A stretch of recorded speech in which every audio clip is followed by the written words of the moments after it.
Hello, everyone.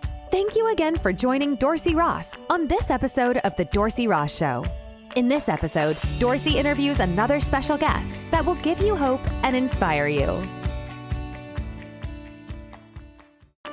Hello, everyone. Thank you again for joining Dorsey on another episode of the Dorsey Ross Podcast. As always, Dorsey will share from his heart and give you a very inspiring message. Now, here is your host, Dorsey Ross.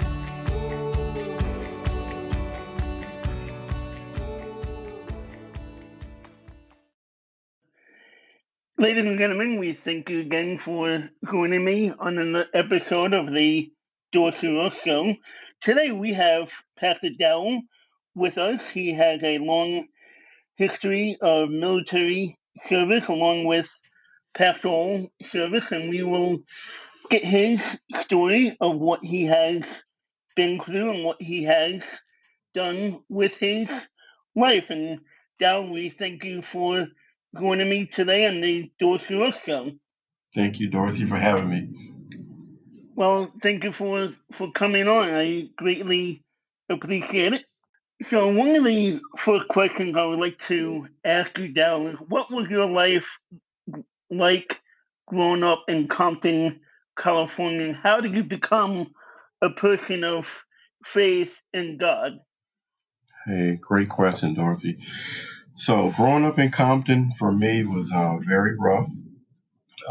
There's a couple of movies out there people may have seen. One is called Boys in the Hood, and another one is called Straight Outta Compton. So I grew up during the environment of Boys in the Hood, and my brothers and sisters grew up during the time of Straight Outta Compton. So for those that have not seen those movies, very tough neighborhoods, a lot of gangs, a lot of drugs, right? Still a lot of good people in those neighborhoods, but it was definitely a challenge, growing up and just trying to make it, just an everyday life and going to school. And I think for me, my faith kicked in because I had a praying mom who always prayed for us, before we left out of the house to make sure that, we wouldn't get hit by any stray bullets or, be a part of any type of gang situation. Because sometimes, Dorsey, when the gangs do certain things, they may target another group, but you just may be in that same area. And one thing when we were growing up, we always heard that a bullet doesn't have anybody's name on it. So it could easily, go in a different direction and you may be a victim of what's going on.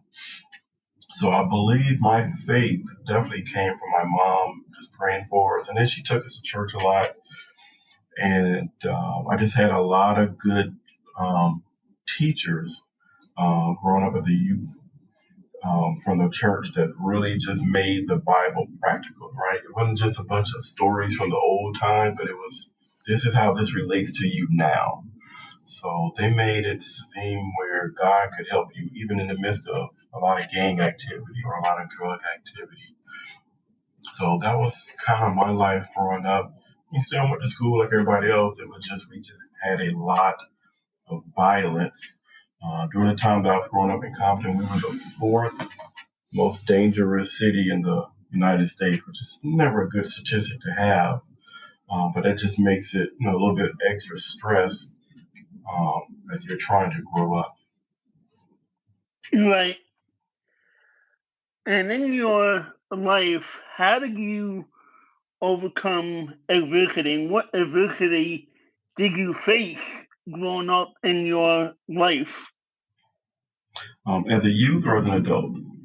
As a youth. We'll go for the youth right now. Okay. So as a youth, I think one of the biggest adversity was just trying not to get involved in all the negative activity, because even if you grew up and saying, I don't want to be a part of a gang, I don't want to be a part of selling drugs, there's still peer pressures there, right? People wanting you to join their gang, people wanting you to sell their drugs. So it was a matter of, how do I say no to this stuff? Some people say, well, you just walk away and say no. But you know how peer pressure is. Sometimes it's just not that easy because the peer pressure doesn't stop on Monday, right? You have it on your way to school. You see it on your way from school. I saw it at school. People selling drugs, on the school grounds. So the adversity for me was really just how do you stay positive when there's so many negative things that are around you that are trying to influence you? And I think for me, one of the practical things that helped me was to be around other positive people, right? I had a group of friends that did not want to join gangs, did not do drugs. So we kind of tried to stay together to, kind of help each other. Because even if you were in the wrong place at the wrong time, you could easily get jumped, which means, quite a few other gang members would come and just, try to beat you up just because, right? You didn't do anything to them. You didn't do anything bad. It's just people were trying to make a name for themselves. So for me, it was hanging around the right type of friends that were trying to go in the same direction that I was going in. Right. Was it those things that helped you to keep out of gangs or keep you away from joining those gangs? That is true, Dorsey. A lot of those friends, none of them joined the gang. So we were kind of like, the group that was, known for trying to go to school and trying to get an education, which, in certain times, we were ridiculed, right? We were kind of talked about because we weren't, the it group. We weren't as cool as other people. But it was okay because deep down we knew that as long as we stayed away from the gangs, as long as we stayed away from the drugs, we had a better chance of growing up, graduating from high school, and trying to make something out of ourselves. Right. What made you want to get into the military and serve your country? Great question, Dorsey. So it was about my junior year. So when you start realizing, okay, I got to get out of the house. I don't know if my dad was being honest or not, but he scared me one day when he said, hey, two men can't live in the same house. So I took that, Dorsey, as a sign. It's like, hey, you need to start planning what you're going to do after school. And I really didn't know because, it was four of us. My dad only had maybe a third grade education or a sixth grade education. My mom had some high schooling, but she had, at that time, she did not have her high school diploma, so we did not have any money. And I knew that my grades were okay, but I could not afford college. That was just not going to be an option for me. So I was trying to figure this out. I remember I ran into an Army recruiter, and I didn't know anything about the Army at that time. I had some relatives that joined, but I didn't really look at that as an option. And I just remember the recruiters asking me, hey, what are you going to do after high school? And I was like, I don't know, I'll probably go to college. Even though I knew I wasn't going to go to a big college, but I just said that just so he can stop talking to me. And Dorsey, he opened up this book. He just said, pick a college. And I was like, I don't know, University of Arkansas. And he pulled open this book and showed me how much it cost to go to the University of Arkansas. When I saw those figures, it was like a light bulb went off like, this is serious. You cannot afford this. Your parents don't have any money. You need to make some serious decisions. So after he got my attention, I asked him more about the Army and what it was like. And this is back in 1983, right? So he started talking to me about the Army, and I, listened to him, and I was like, you know what? As of right now, this sounds like my best option. Obviously, I got to go talk to my parents about it, but it seemed like something I might want to do. And he said he would come over and talk to my parents, and he did. But the decision was ultimately mine. So I talked to a couple of cousins. I had one cousin that was in the Navy, and another cousin that was in the Army, but neither one of them stayed for 4 years. They both got out after their initial assignment. But when I talked to both of them, Dorsey, they both said if they had to do it all over again, they would not have gotten out and they would have stayed or retired out of the military. So when they told me that, it made me really think like, you know what, maybe I can try that. And then I remember talking to my mom and dad and telling them that I wanted to join the Army. And my dad was okay with it. But my mom was like, I'm not sure if I'm signing something. I was only 17 at that time. You had to be 18 to sign it on your own. So my mom was not going to sign it at first, and my dad ended up talking to her, but basically saying, "Hey, if you don't sign this now, he's going to end up signing it next year, and he's going to go. We might as well show our support early." So my mom came back and told me that, even though she didn't want me to join the Army, she understood that I had to start my own life. So she decided to sign the paperwork. So in the summer of '83, I actually signed the paperwork to join the Army in the fall of the following year. So I basically knew going into my senior year that I was going to be going to the Army. Okay. And what were your 5 top things that you learned from your time in the military? Man, so the military taught me so much. If I had to think of 5 things that are even carrying me today that I learned in the Army, number one thing would definitely be leadership, discipline, teamwork, loyalty, and accountability.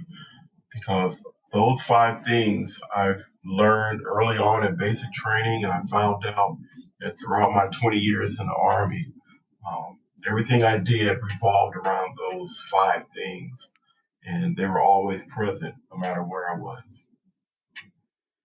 And during that time, your faith stayed with you, and your faith in God stayed with you strong? It did, because my first assignment, when I graduated from, first you go to basic training, then you go to advanced individual training, and then you go to your first assignment. So my first assignment was in a place called Kaiserslautern, Germany, and I went into the Army as a human resources person. So when I went to Germany, at that time we stayed in the barracks. So for me, it was, okay, I'm over here, I'm in a foreign land. Yes, it's on an Army base, but it's still away from the United States. I need to stay grounded, right? I need to put myself in positions where I can still grow, right, as a young man. And there was a church that, you had to catch the bus to get there, but I didn't mind because I didn't have anything else to do on Sundays. So as I was in Germany, I would catch the bus. It's a nice little hour and a half ride to the church or the chapel at that time. And we'd go to the chapel, and then when the service was over, I would catch the bus back. And then when I left Germany, I came to the Washington, D.C. area. I found a church on the base. And then from there, they had a guest speaker one time, and I remember this guest speaker was out of a church in Virginia. So I ended up visiting that church, and I liked it. And that's where my faith took off even more, because I was going to a Bible study, but I knew kind of like all the answers, you know what I mean? Like, it wasn't really new. And at that same time, I got a little bored. One of the deacons that was in charge of the youth came and said, "Hey, I need some help. Do you mind being an assistant Sunday school teacher?" And from there, it just seemed like things opened up as to my other purpose, not just being in the military, but what do you do with your gifts outside of the military? And that's when I learned that it was time for me to be a youth director or assistant youth director at that time. Okay. We'll get back to you being, working with the church and everything a little later on, but how did you get from Compton, California to the White House Communications Agency? So, again, joining the Army allowed me to travel, right? Went to Germany. I left Germany. I came back to the D.C. area, and I was assigned to the Pentagon, actually, which was a great assignment. And then while at the Pentagon, one of my friends, we saw an advertisement that the White House Communications Agency was recruiting. And Dorsey, we had no idea what that was, what the group did. To tell you the truth, all we knew was if we go to this interview Friday afternoon, we could be off for the rest of the day and goof off. And that was really my motivation. I just wanted to get off of work that Friday. And I went to the interview, apparently interviewed really well, didn't hear anything. And then months later, I got a notification that said, "Congratulations, you're accepted to the White House Communications Agency, where you'll still be in the military, but you'll be directly supporting the president, vice president, United States Secret Service, and the White House staff." And that's kind of how I got to the White House Communications Agency. Wow. What were some of the challenges flying on Air Force 2? So one of the things when you work there, everybody has like a job that you do in DC, but then eventually there's other jobs you have when you travel. So I started off as an operations lead, where basically you're in charge of leading the team and taking them to different places, whether it's in the United States or even in other countries. And I worked with a communications officer. So it was like my job was to bring the team in, take care of the team, and the communications officer's job was to run the whole trip and make sure all the communications were set up for the president and the vice president. So the first part of my job there, I traveled with the president. I first got there with President Bush Sr., then it was President Clinton. And then I left for a year and I came back. And when I came back, I was traveling with Vice President Gore, Vice President Cheney. And then after 9/11, they took a couple of us off of the normal travel roster, gave us some emergency training. And then we started becoming vice presidential communication response officers, which was flying on Air Force Two. So everywhere the vice president went, wherever in the world, or even throughout the United States, one of the five of us was with him at all times. And part of that job, we had to fly on Air Force Two. So some of the biggest challenges that you can imagine with any type of IT equipment, sometimes it just doesn't work. So anytime we were on that plane, even though we had other people that were responsible for it, since we were White House Communications Agency, people would look at us first and go, hey, how come the vice president's phone isn't working? Or what's going on with this satellite phone? So that was the biggest challenge, was always making sure, that that equipment was working at all times. And if it wasn't working, what was the backup plan just in case the vice president had to make an emergency call? Because we were there not for, fun, but we're there to support him and to make sure he can talk to anybody in the world. Well, that must have been a really interesting and exciting and maybe even scary at times experience, for you to do that job. It was, Dorsey, because in the beginning you're excited, right? You're happy, you know that you're going to be flying on Air Force Two. But right after that, reality kicks in and it's like, oh my gosh, if I mess this up, there's no going back, right? It's like, I will let so many people down, right? You start thinking about, I let the Army down, I let my family down, I let the agency down. So you really start to get into a different mindset. And I tell you, Dorsey, one thing that helped me really was my faith, because, there were people that were smarter than I was. So, they would know the equipment a little bit better. And so for me, Dorsey, every trip that I did, I would pray. I would be like, God, help me on this next trip. Help me to understand the equipment. Help me to lead the team. Help me to make the right decisions. I really believe that my faith grew stronger because I did not want to just depend on myself, right, to do this very important job. I wanted to make sure that I had all the help I could get. And if that was, making sure that I exercised my faith, then that's what I did. Yeah. I always, wondered, and you can answer this or not, but with politicians and even with the president, sometimes we think, are they really, men of faith, or are they just playing a role, to get votes and whatnot? Were the men, were the presidents and vice presidents that you worked with, were they men of faith? That's a great question. Some of them did go to church on a regular basis. Some of them didn't. But one thing that we did working for the White House Communications Agency, which is so unique, you have a lot of different military members from all over the different services, Army, Navy, Air Force, Marines, and we always had one Coast Guard.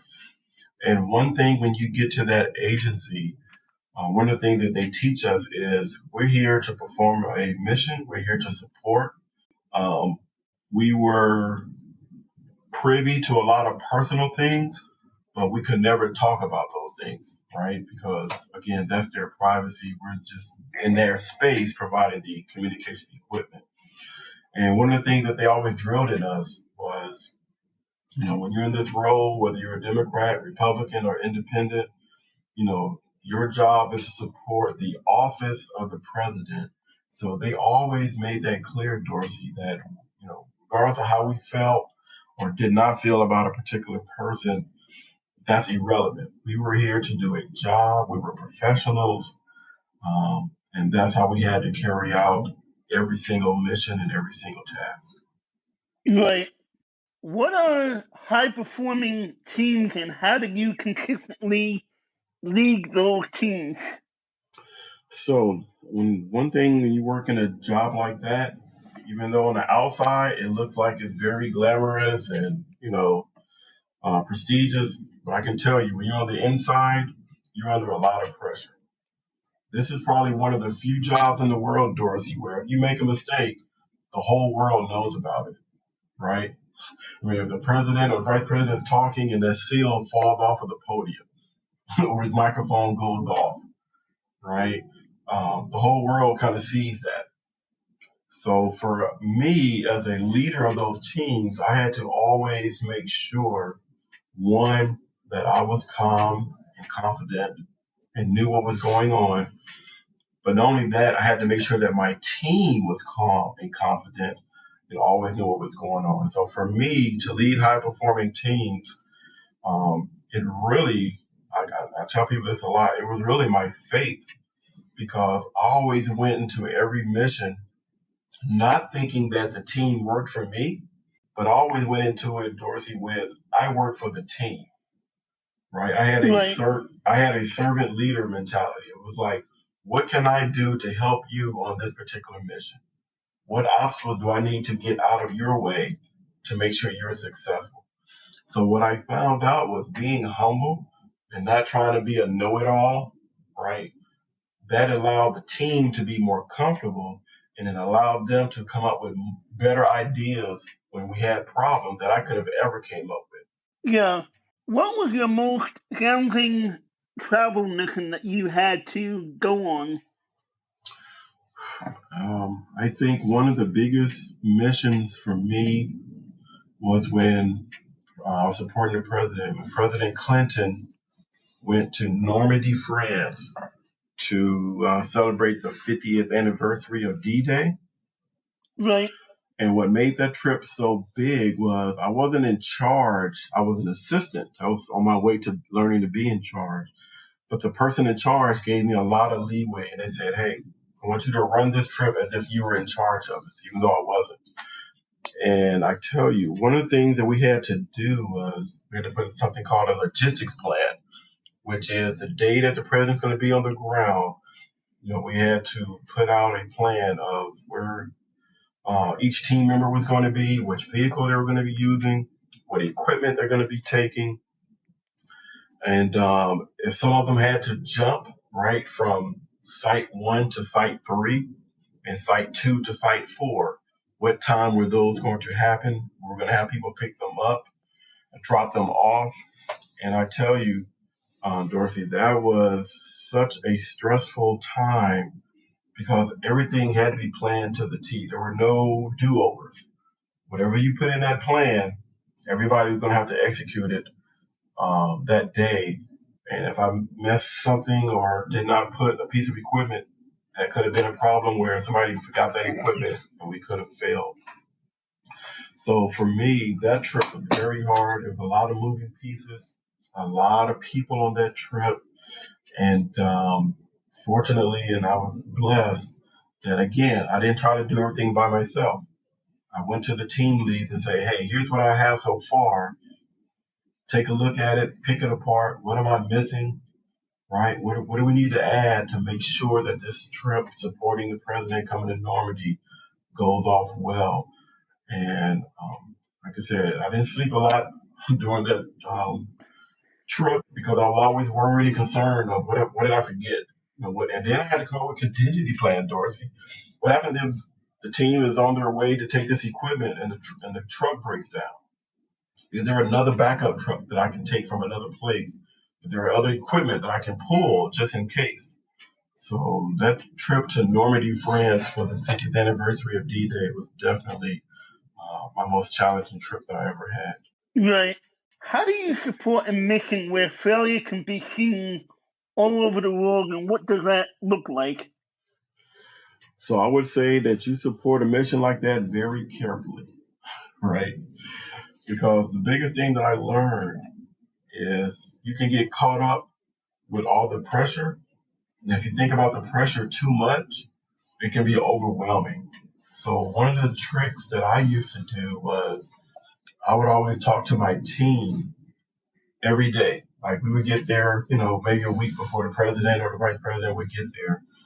And every day I would talk to my team. How's everything going? You guys feel confident in what you're doing? Are there any problems? If there are, what can we do to alleviate those problems? And the more that I stayed in tune with the team, the more calm they remained. And if there was a day where things were not going well and they had a lot of problem with the equipment, I would just ask them, okay, right? If you were me, what would you want to order? What would you want to bring in from DC to help supplement what we already have? I would help them talk through those challenges. And as they came up with it, I would give them credit for it, Dorsey. I would say, that is a great idea. We're going to order that piece of backup equipment. We're going to order this extra console because what you said made sense and we need to have a better backup plan. So for me, it was talking with the team on a regular basis, keeping them calm, but also making sure that I implemented the ideas that they came up with. So it wasn't just me, Dorsey, but it was the whole team. Right. Yeah, I think sometimes we need to, as a leader, support, those that are around us and encourage those that are around us as well.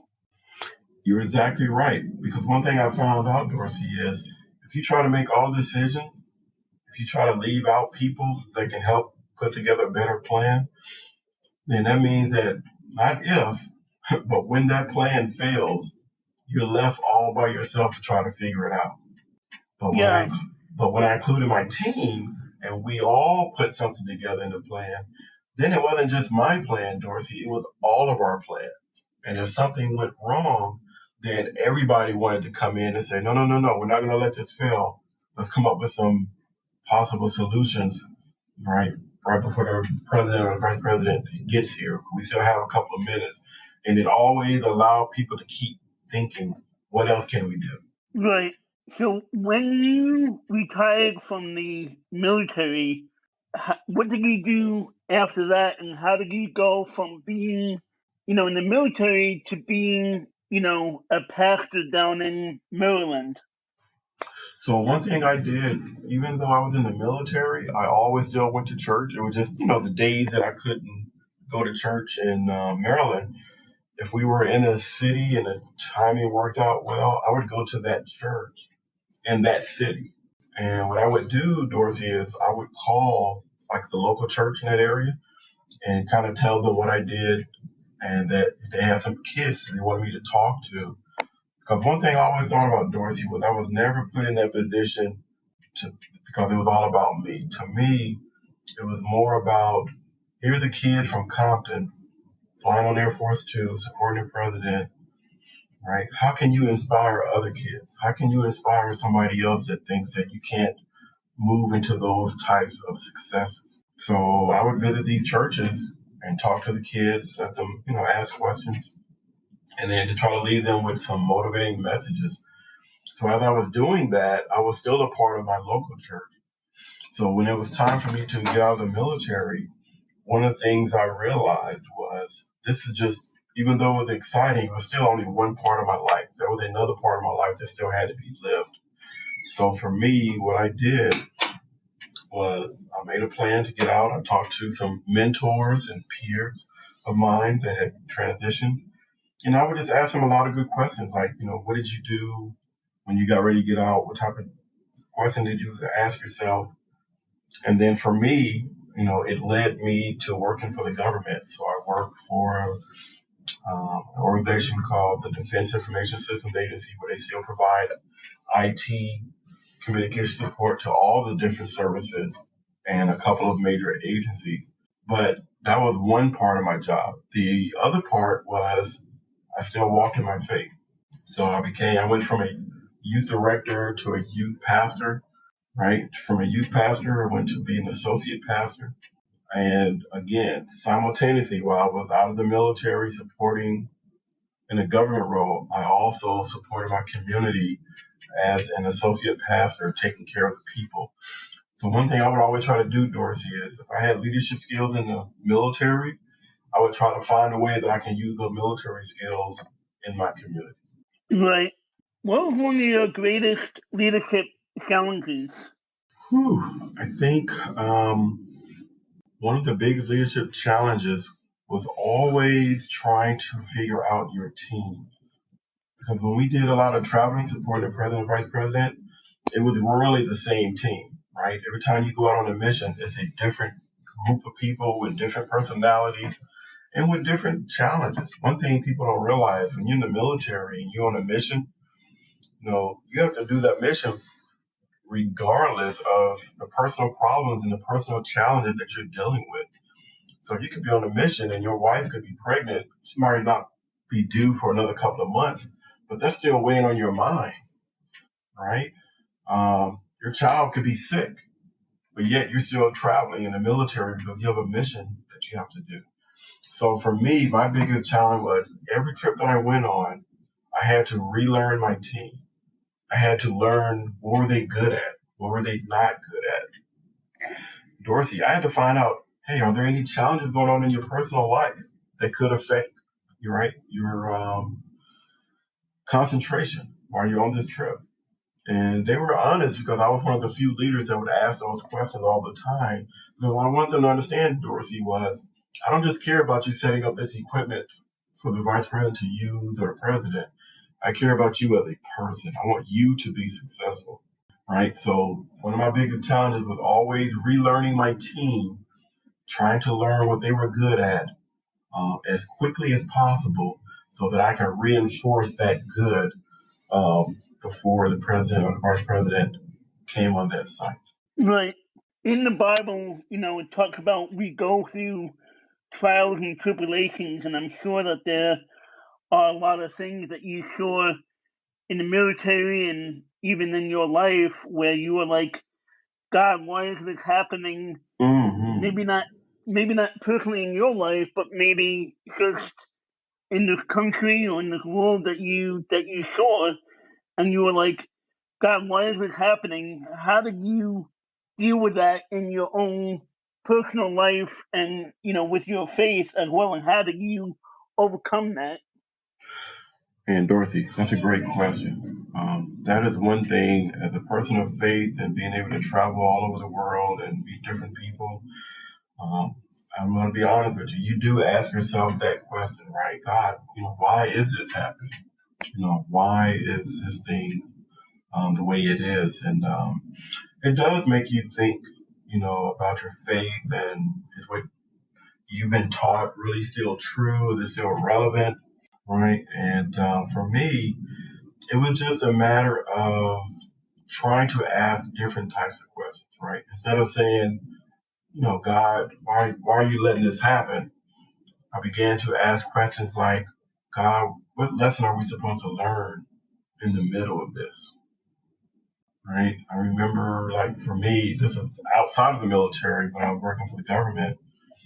I remember when my oldest son was born. Me and my wife got married when we were a lot older, and we had some challenges where, trying to have children and at a certain time, and it just didn't work out. And even then, Dorothy, I remember just asking God, like, okay, I'm a youth pastor, right? I work with other kids, why am I not able to have a family? Is it not supposed to happen? Is it not supposed to happen now? So you do question those type of things, Dorsey, because you're like, am I doing something wrong? Right? Am I not ready to be a father? And then I remember, as you talk about adversity, I always think about one of the biggest challenges. When my oldest son was actually born, was also the same day that my wife lost her oldest sister. So imagine that, Dorsey. Oh, wow. The day that probably one of the most exciting times in your life is also the day that's also the most disappointing. And I remember, my mother-in-law calling me and letting me know what had happened and wanted to find out, how did I want to tell my wife? Do I want to tell her before or after the baby came? And she left it up to me. And I just remember saying, you know what? I don't want her to have a whole lot of stress. I'm just going to tell her afterwards. And I tell you, Dorsey, that was definitely one of the hardest conversations that I ever had to have, not just with my wife, but in my life, right? How do you tell somebody that just gave birth to their first child that, one of their best friends and oldest sister just passed away? So for me, again, I just kept thinking about, that military mindset. What would you do? And there's strength in numbers, right, Dorsey? Yeah, definitely. So what I did was I called my pastor. She invited one of my other wife's best friends from the church, and the two of them drove out to the hospital the next day. My wife's friend took the baby to another room. And then me and my pastor were in the room with my wife, and that's when we told her the next day her older sister had passed away. And I didn't know how my wife was going to react. It was just one of those things where you don't want to talk about it, but you had to let her know. And that was definitely one of those days where you just ask God, like, I know they're the reason, I know they're the lesson, but I just don't see it right now. I need you to show me what that is. And I just thank God for my wife and her faith, because although she was definitely, disappointed and it crushed her, the way she reacted to it, Dorothy, she had a lot of faith. And I don't think I could have reacted the way she did, being honest. Right. That was a tough pill to swallow. But my wife, her faith is definitely rock solid. And the way she handled that to this day, I always thought that. I learned a lot from her that day.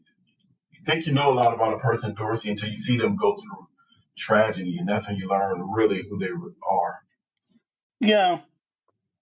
As we, finish up here, if you were to speak to, someone that's listening later on, whether it's from Compton, California, or from Newark, New Jersey, and maybe their mindset is, well, I'll never get out of this, this situation. I'll never get out of this city, or I'll never get out of these gangs and whatnot.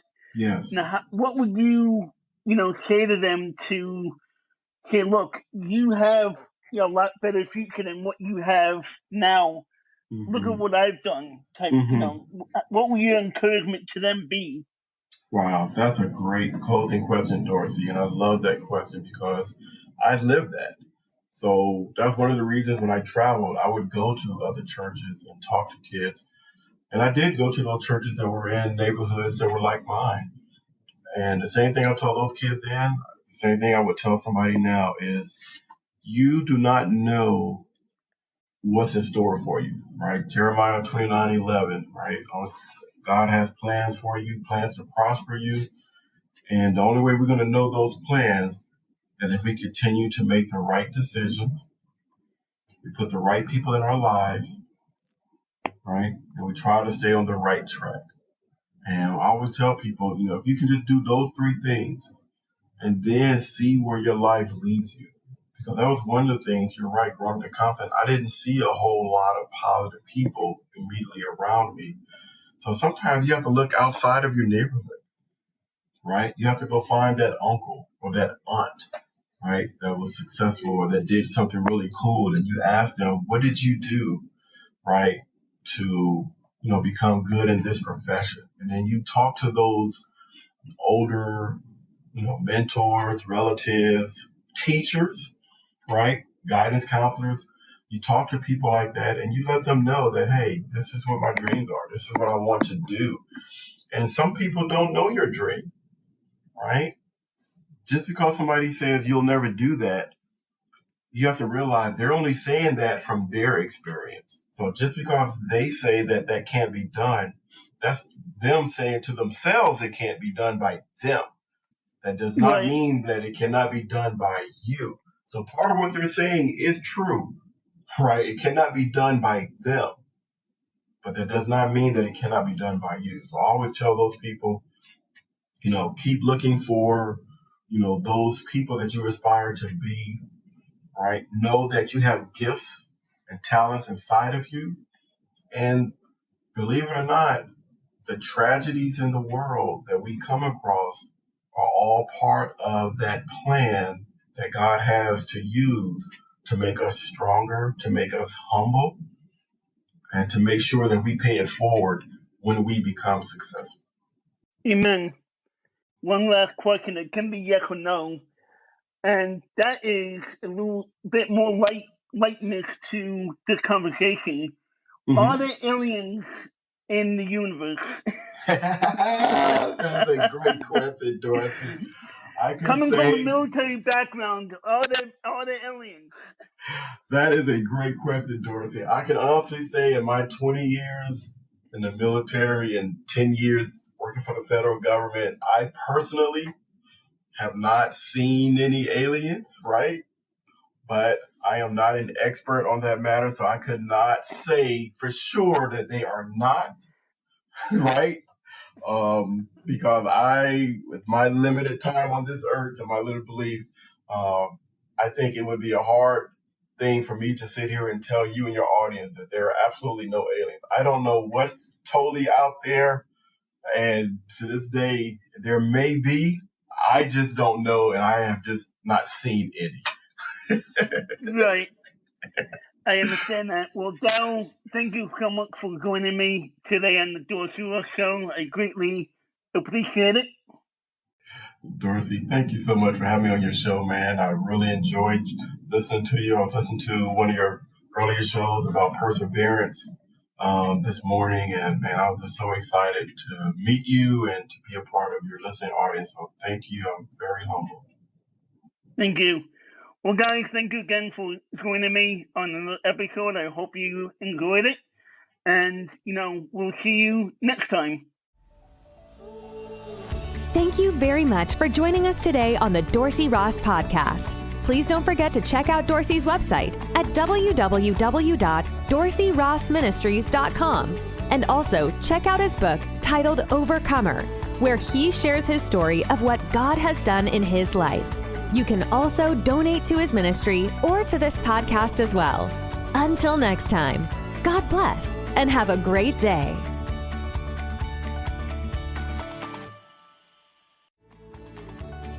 Thank you again for joining Dorsey Ross on this episode of The Dorsey Ross Show. Please like, share, and tell others about the show. Also, please check out the other podcast episodes. And if you would like, donate to this podcast and buy Dorsey a coffee. Thanks again for tuning in, and we'll catch you in the next episode.